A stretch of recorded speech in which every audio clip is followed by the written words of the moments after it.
All right, I gotta be straight up with you guys before we get into anything here. I recorded this entire video on my Fujifilm X-T30, which is right up here. I haven't shot sit-down video with that camera in so long. I have no idea where I should have my audio settings, and it sounded like hot garbage. And I don't even know. I don't know what to say. I'm pretty frustrated with that camera, so I've switched back to my trusty old Canon M5, which has never let me down in the studio. What was I thinking? What am I doing in this empty parking garage? Well, making a big echo because there's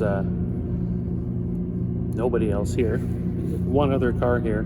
So in my last video, I talked about full frame cameras and whether the Fujifilm X Series is good enough for professional use, and I still stand by my words that it is good enough for professional use. So today I want to put that to the test. I've got a couple of Fujifilm cameras with me, and I'm actually out doing some freelance photojournalism at a pro-Ukraine rally here in Vancouver.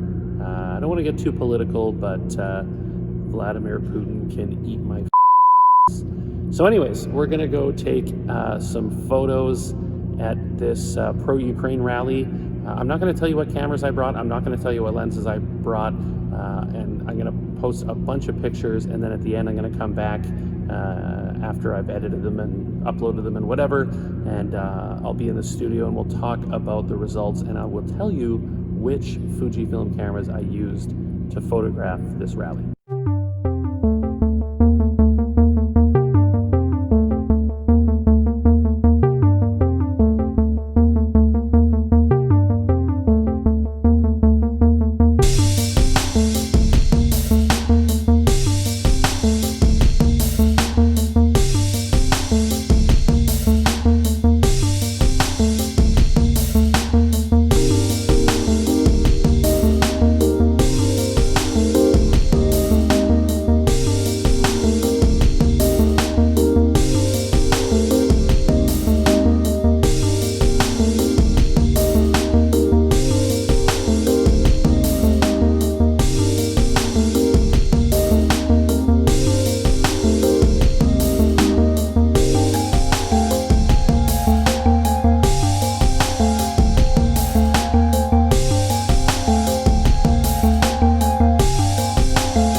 Before we get into the video, I just want to quickly shout out a little product that I'm trying out in this video.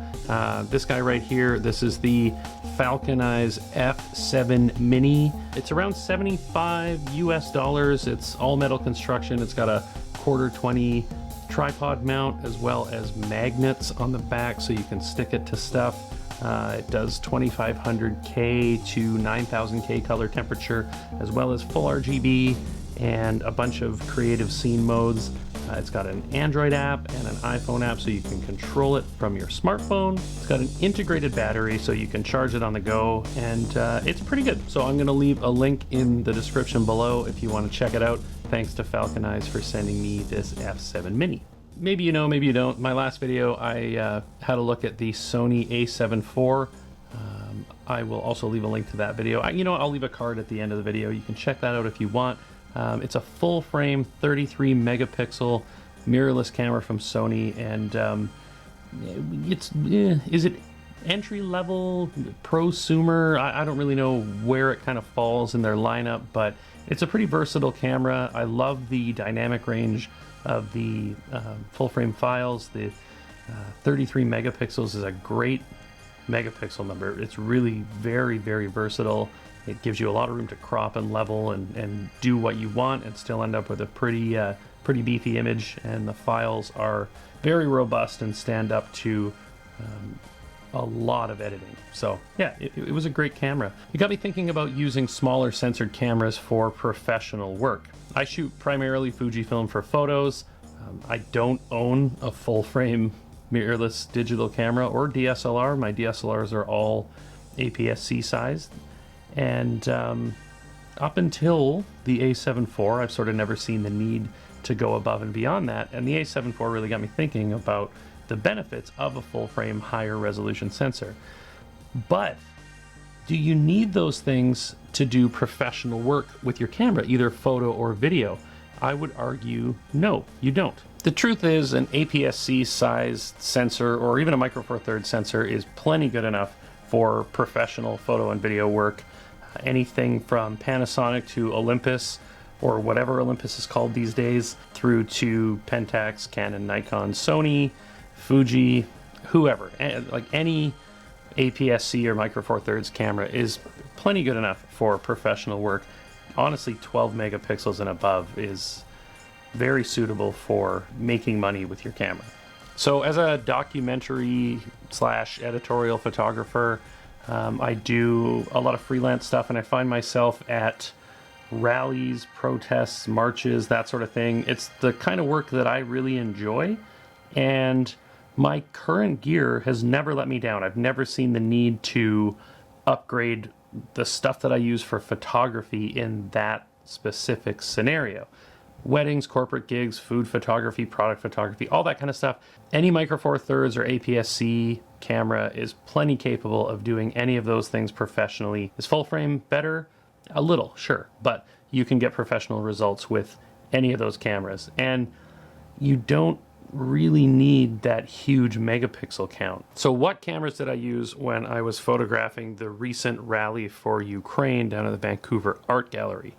I used my 8-year-old Fujifilm XT1 and my similarly aged Fujifilm X70.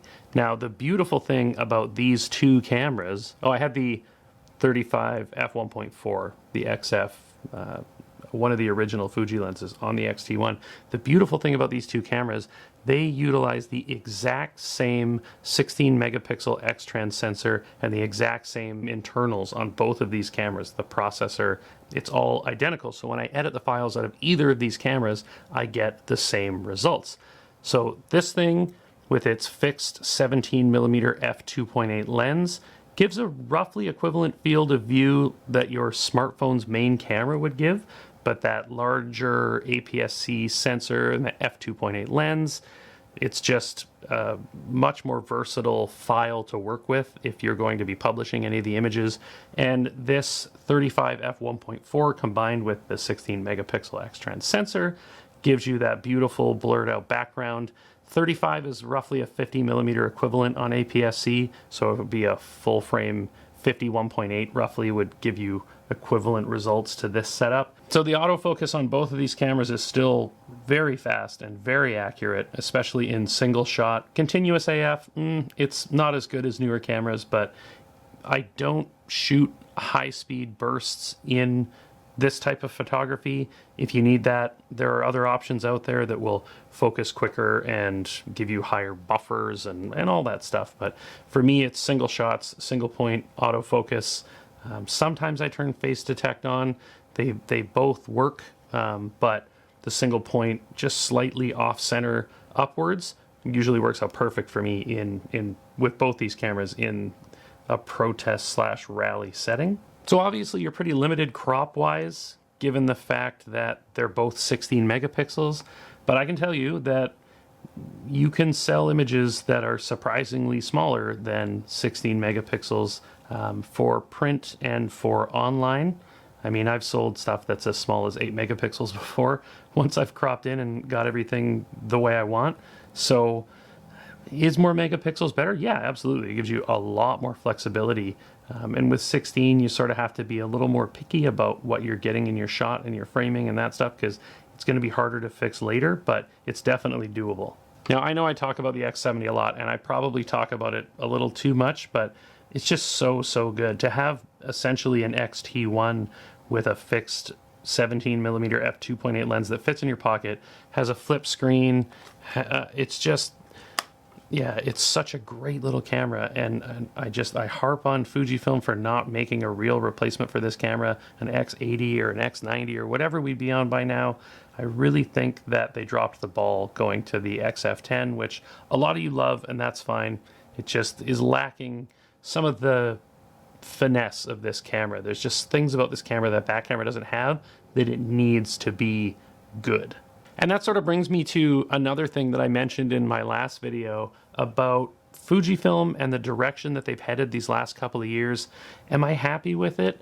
Not really. As a Fujifilm shooter, I'm actually very disappointed in the development of the X series. It's basically stagnated since the XT3 and XT30. Yeah, there's been quite a few cameras that have come out since then, but they've all had the same sensor. They've all had the same or similar processors. There's been slight upgrades, whatever. I mean, the XT30 Mark II is, I can't even get over that one. They didn't even put the 2 on the camera. You have to look at the battery door to tell if you have the newer one or not. And the gains are so marginal. Gone are the days when you could buy a Fujifilm camera and 2 years after you bought it, have this wonderfully upgraded state-of-the-art camera that is miles better than the one you bought 2 years prior, because they just don't really do that anymore. And it's really kind of sad. And sort of my frustration with Fujifilm was magnified before I started this video. I'm probably not in a great headspace to talk about them because of how this XT30 up here just completely didn't do what I needed it to do in my studio. You know, I keep wanting to upgrade from this M5 because it's an old camera. It doesn't shoot 4K, blah, blah, blah. But the results from it are plenty good enough. The autofocus is accurate. My laptop's binging. The sound quality, the audio levels that I get out of it are flawless. Like, I've never had an issue with sound quality other than the fact that my light has a fan on it and sometimes you can hear that. I have a low cut filter on my mic, so hopefully it's filtering it out. But yeah, it just, there's something about the XT30 that it's very, very good for everything, for video, photos, everything.